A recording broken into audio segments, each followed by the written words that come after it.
I'm Matt Gilhooly, and this is The Life Shift, candid conversations about the pivotal moments that have changed lives forever.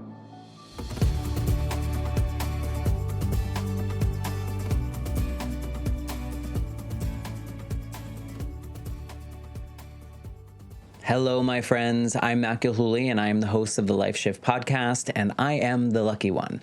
I am the person that gets the opportunity to speak to all these amazing guests, and I'm forever humbled that everyone that has been on the show has trusted me with their story, and a lot of these stories are deeply personal. A lot of them are tragic or have tragic moments in them, and I think, what I love about the Life Shift podcast is, sure, some of these events are really hard to hear and experience, but I do find that every episode ends in some kind of inspirational way of hope and what we've learned as humans through the experiences that we go through. If you are a regular listener of the Life Shift podcast, or if you've never listened, what I like to do at the end of the story is kind of ask my guests if they could go back to that person right before their life shift moment, what would they say? And for some people, I ask for advice for people that are going through something similar. And sometimes I ask just a random question that's in the similar vein. And so this is one way that I get to hear what someone would say to that person, knowing full well it's not possible, with the intention of anyone listening that might be going through something similar or a similar experience, they have the opportunity to hear maybe some inspirational words or something that resonates with them so that they feel a little bit less alone in their experiences. I just want to say thank you to those of you that have been listening. So I hope you leave this episode feeling inspired. So thank you, and I hope you enjoy listening to this recap episode of the responses to, if you could go back to that person right before your life shift moment, what would you say? My God, just breathe. I would say just breathe because it's going to be okay, and it's going to be a long journey and it's going to be a lot of highs and a lot of lows still, but just breathe. That's the thing that I always think of. It's so cheesy. It was from this movie Ever After. I don't know if you ever remember that with Drew Barrymore. They're like, just breathe. And I think about that all the time because it's something I don't do. I never breathe. I always hold my breath, and I'm always like, because you tense up, right? And it's like, it's so silly. It's like, just breathe because we're humans. It's human experience. It's what we are living in. It's a human experience.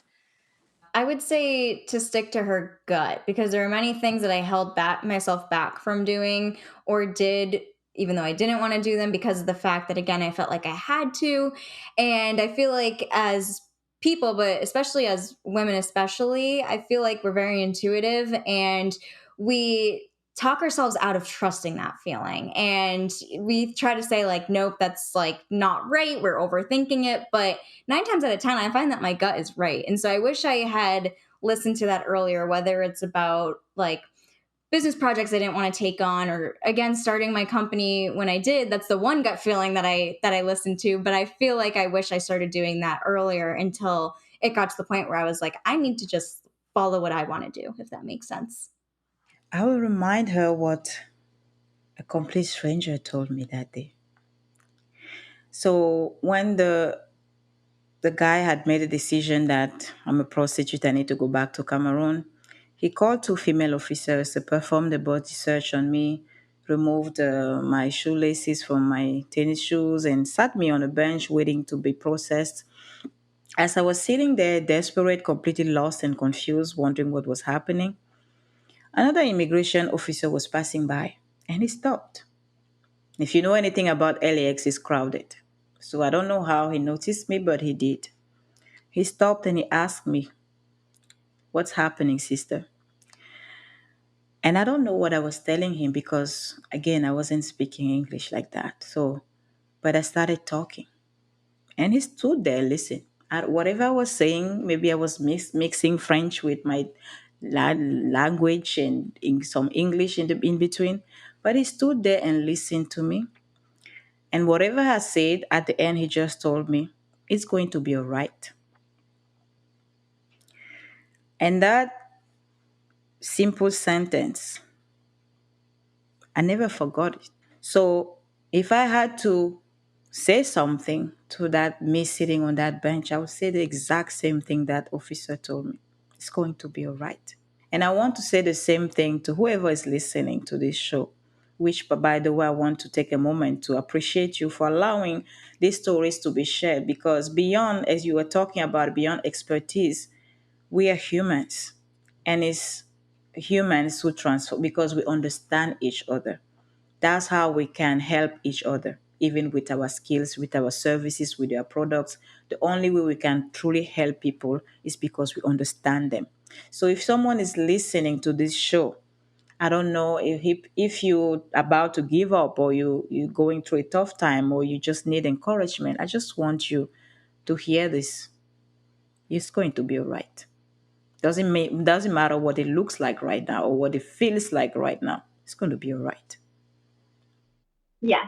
So going back to Simon Sinek, find your reason why. There's always a reason why something happened. It might not be your why or directly affecting you, but there's some reason that that happened. And to just look at the why and try to find the lesson in it because whatever you believe in, and I believe in believing, it it happens for a reason. It's just figuring out what it is and then taking it and sitting with it. I think the obvious thing that comes to mind is leave, right? But I think more than that, something that I really struggled with after I left was I'm not allowed to get divorced. But I am in so much pain and I am so broken that if divorce is the thing that sends me to hell, I don't care. I am in that bad of a place and it's either going to be my life in this marriage or it's going to be my life outside of it. And so I think the biggest thing that I would want to communicate is that any decision that you make, you are still loved and held. And God, the God that I believe in, grieves with you and laments with you and wants justice for you. You will be surprised in a really good way. And like right after, there was just so much dark, and I kept asking my therapist, "Where is the freaking light?" Right? And sometimes you just have to turn it on yourself. And I think that's what I did with Clara. Is I went and I was like, I got to figure out, I got to make my own hope here, and that was me taking an action. But it gets okay. It's okay. Like it'll be okay, and you'll be really happy with where you ended up. Yeah. Do you feel like a different person now? Completely. And it's not only this decision that I made to pursue Clara for Daters, but it's also because I was in such a male oriented world before and like power suits, high heels, the whole thing in auto versus now having been really vulnerable conversations, talking about my personal life, something I've never done before. It's allowing me to really get in touch with my feminine energy side that I really haven't done a lot of at all in my life. I've always been super like more, get things done kind of things. And I really love this version of myself that I have. This version of myself is fun on dates. This version of myself is flirtier. This version of myself is not as anxious or like looking for a goal. And I think that's been a really fun person to get to know these last couple of years. If I can go back, I'll sit there and just look at him and just smile and just maybe tell him to pay attention. Be interesting to watch that. Oh man, because I knew that change. I knew that was a moment in my life that my life changed. Well, first I'd tell her to buckle up. And then I'd probably tell her,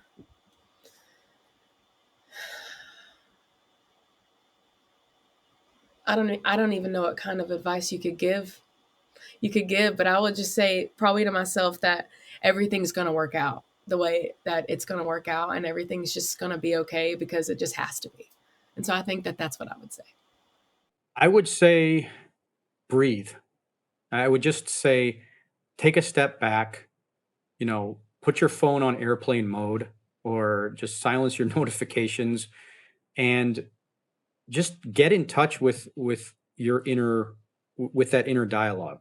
Stop listening to that voice, that monkey mind that's telling you to go after that Facebook update, or maybe just, as you said, jump into that conversation in that conference call where you have to be the most insightful or the most thoughtful person, right? And just quiet that. And the only way you can do that is through your breath. So just take a deep breath, exhale, and you'll see that it's a lot less noisy, it's a lot less busy, and it's a lot less chaotic.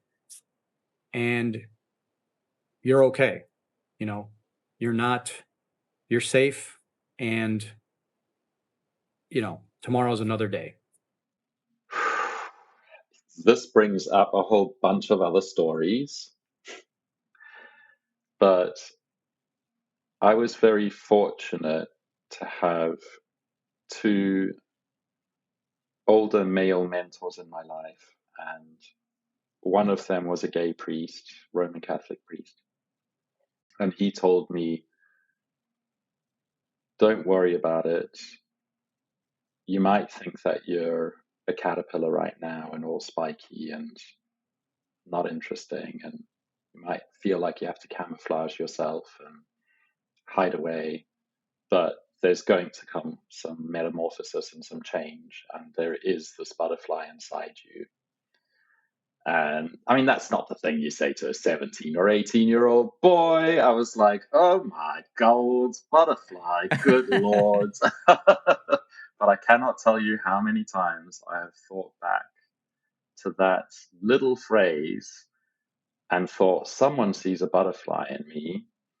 Okay, there's work to be done, there's changes to be made, and let's see what comes of it.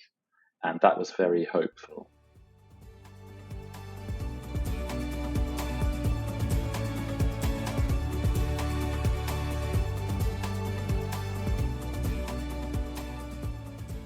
For more information, please visit www.thelifeshiftpodcast.com.